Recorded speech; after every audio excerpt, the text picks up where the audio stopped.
Halo dulur, selamat datang di Media United, channel fans MU paling netral. Menang dipuji, kalah dibully.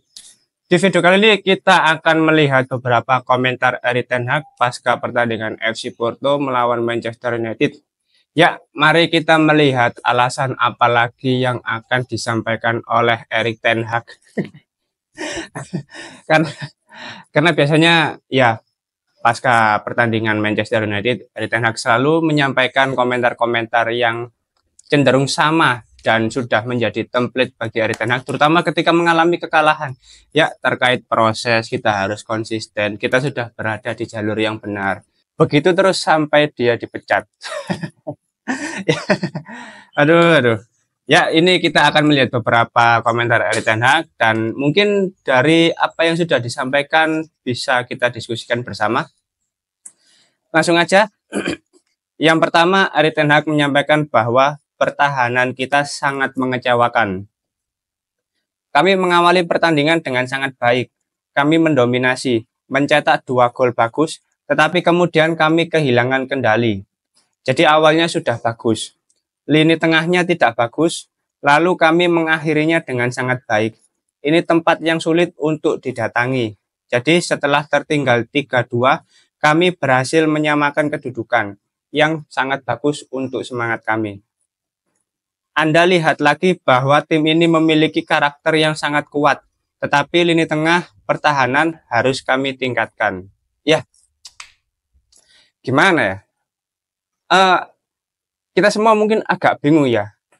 Kami memiliki karakter yang kuat. Karakter yang kuat itu karakter yang seperti apa? Karakter yang selalu bisa menerima kekalahan gitu mungkin. Karakter yang pemainnya itu tidak sepenuhnya semangat. Karakter yang pemainnya itu seringkali teledor. Seringkali kehilangan fokus. Ya mungkin itu karakter yang ingin ditunjukkan oleh Erik ten Hag ya. Ya, lek terus ya kapan menangis, Cuk? Adeli.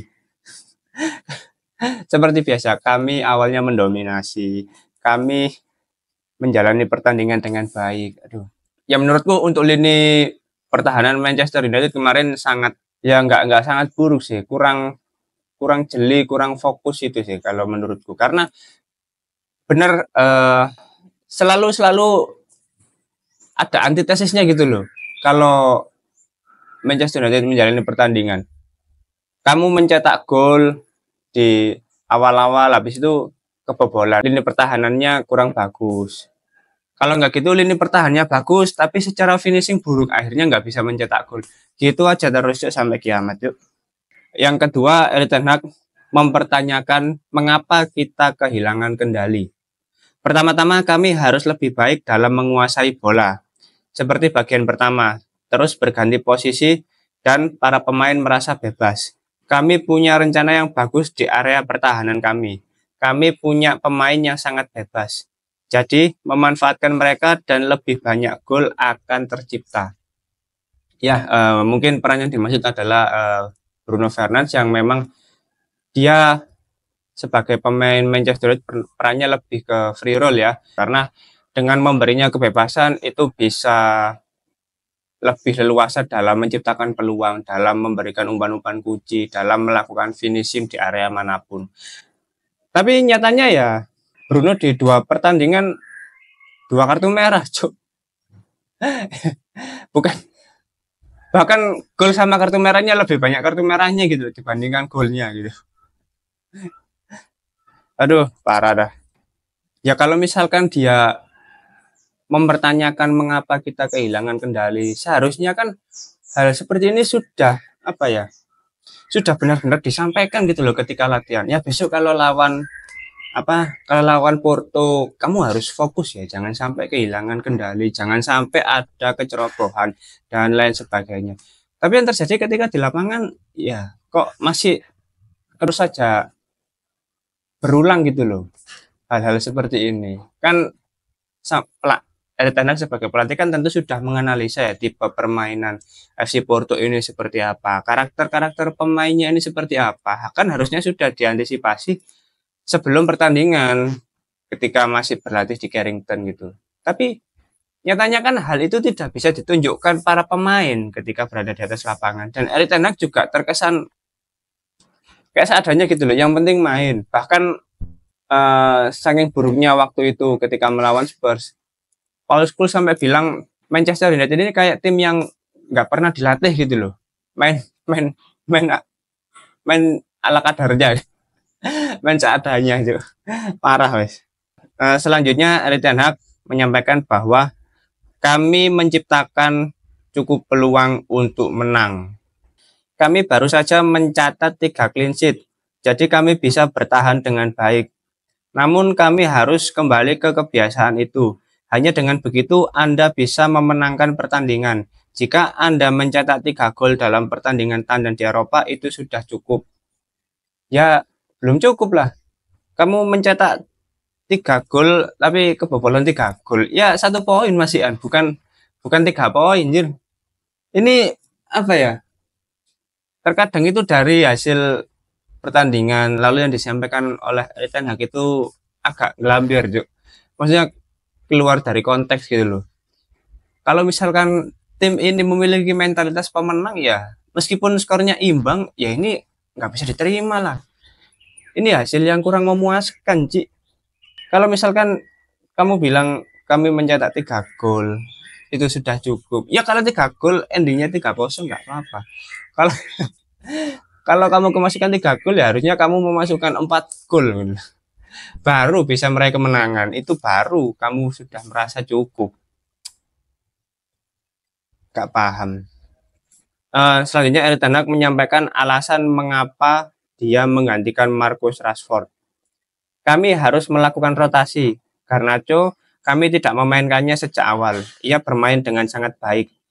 Tidak hanya pada hari Minggu, tetapi saya rasa sepanjang musim. Kami mengganti mereka karena pada hari Minggu kami akan menghadapi pertandingan yang sulit, pertandingan yang bagus. Jadi kami membutuhkan pemain yang siap dan bugar serta segar. Ini adalah perubahan yang cepat untuk Aston Villa. Mereka memiliki waktu 1 hari lebih lama untuk pemulihan dan kami memiliki pertandingan tandang.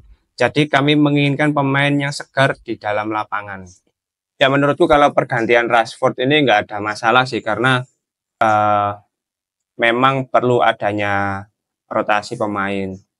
Dan jarak antara pertandingan melawan FC Porto dengan Aston Villa itu menurutku cukup singkat ya. Karena di hari Minggu sudah bertemu dengan Aston Villa di laga tandang lagi ya, bukan ke-7 Premier League. Jadi melakukan pergantian pemain ini hal yang bagus. Selain itu memasukkan Alejandro Garnacho di babak kedua menurutku itu cara yang ideal ya karena Garnacho bukan pemain yang cocok sebagai starter dan Marcus Rashford juga di babak pertama sudah memberikan kontribusi yang cukup bagus dengan menyumbangkan 1 gol. Jadi menurutku ini tidak ada masalah yang serius yang perlu disorot dari pergantian Marcus Rashford ini. Itu sudah hal yang ideal menurutku. Selanjutnya Erik ten Hag menyampaikan bahwa semua orang harus menilai kami sepanjang musim. Semua orang harus menilai kami sepanjang musim. Kami akan sampai di sana. Jangan menilai kami saat ini. Nilailah kami di akhir musim. Kami sedang dalam proses dan akan terus berkembang. Kami sekarang berada di dalam 2 musim di mana kami mencapai final. Kami harus mengembangkan dan memajukan tim ini. Ya, seperti biasa, jika kondisi tidak sesuai ekspektasi, Erik ten Hag selalu menyampaikan hal-hal yang sudah dicapai sebagai pelatih Manchester United. Ya, kami sudah memenangkan 2 trofi. Kami memiliki trofi lebih banyak dibandingkan tim lain selama 2 musim. Kami hanya kalah dengan Manchester City soal trofi. Ya, gitu aja terus, yuk. Dan barusan dia menyampaikan kami sudah mencapai 2 final dalam 2 musim. Intinya itu sama, hanya perbedaan diksi aja. Karena dia sudah kehabisan bahan gitu loh untuk mencari alasan mengapa dia sudah kalah. Lihatlah kami di akhir musim. Di akhir musim kemarin kamu peringkat 8, Cok. bukan masalah final atau enggaknya. Final pun kalau ya piala domestik ya percuma gitu loh. Di Europa League ini tentu akan lebih sulit dibandingkan Carabao Cup, FA Cup. Itu pun menurutku hanya faktor semangat ya mengapa Manchester bisa meraih kemenangan di final kompetisi domestik gitu. Memang tidak bisa diduga.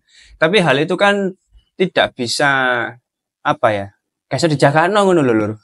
Kadang MU iki lek dijagakno diharap-harap menang, kalah, Cuk. Lek gak diharap-harap menang, Cuk. Wis ah.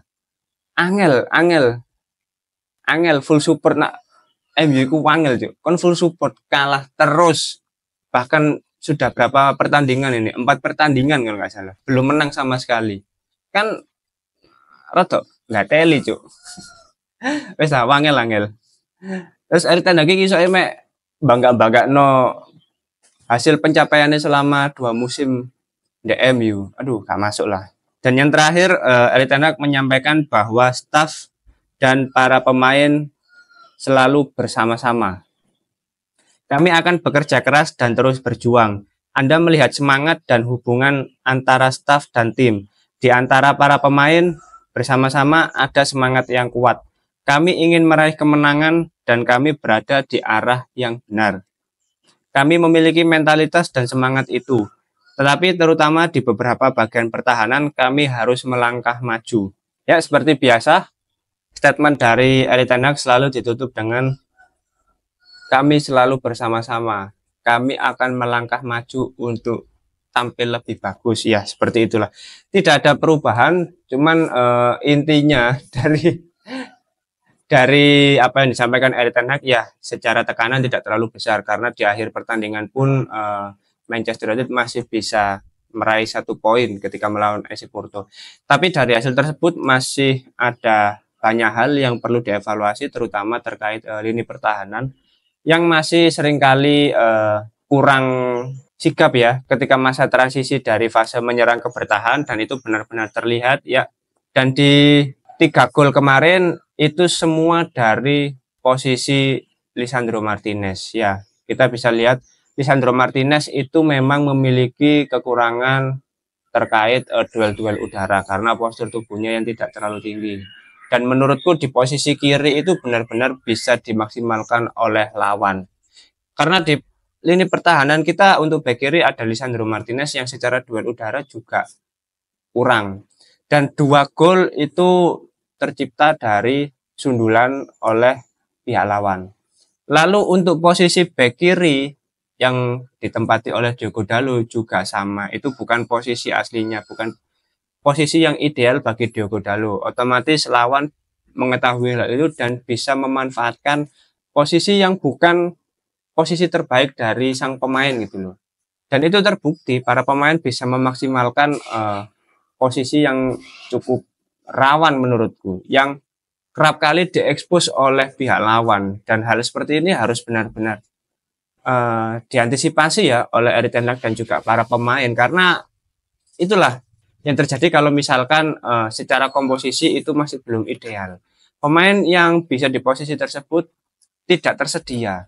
Hal-hal ini tentu bukan hal yang tidak mungkin karena secara komposisi para pemain Manchester United di starting 11 itu masih belum ideal sampai saat ini.